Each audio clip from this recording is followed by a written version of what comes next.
Alana with another sneak peek review, and this time around, we saw the brand new release, Trumbo, directed by Jay Roach.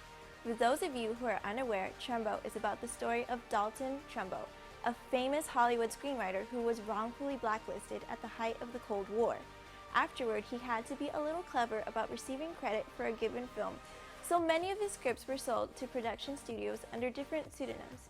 In his lifetime, Trumbo received 2 competitive Academy Awards for writing Roman Holiday in 1953 and The Brave One in 1957, but did not receive full credit for those awards until several years later. Some of his other notable works include Exodus, directed by Otto Preminger, and Spartacus, directed by Stanley Kubrick, 2 screenplays that many consider the end of the blacklisting scare for Trumbo, since he received full credit from the beginning for both of those films. The movie Trumbo is a wonderfully casted picture with many notable faces.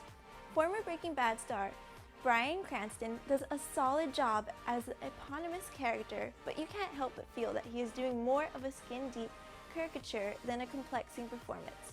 He plays alongside Michael Stuhlbarg, who portrays real-life actor Edward G. Robinson in the film, and comedian Louis C.K. as the fictional Arlene Hurd.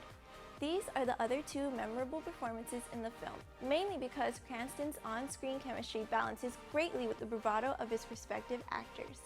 Helen Mirren plays the lead villain of the picture as Hedda Hopper, the woman closely watching over all blacklisted writers, but mostly Trumbo, as she tries time and again to sabotage his namesake and keep him from receiving credit of his work.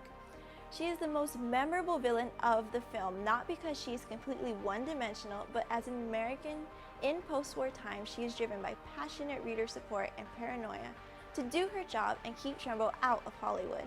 Once again, another solid performance.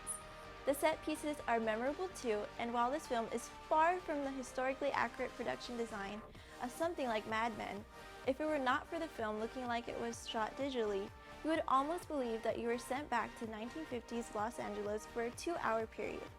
The screenplay was written by John McNamara, and this film's greatest asset lies with its dialogue-heavy writing. It is not quite exactly something equitable to an Aaron Sorkin masterpiece, but like everything else in the film, it does a solid job of giving every character a distinct personality on paper at least. My only complaint about Trumbo is that it feels too much like a product of 2015, and less like a timeless movie meant to honor a timeless man. If you remember the release of the film Hitchcock with Sir Anthony Hopkins a couple years back, then you have a better idea as to what I'm talking about. The film feels too romanticized for its own good, and the lack of buzz surrounding this movie, along with its meager 5-theater opening this weekend, may make this film all too forgettable by the time 2016 rolls around.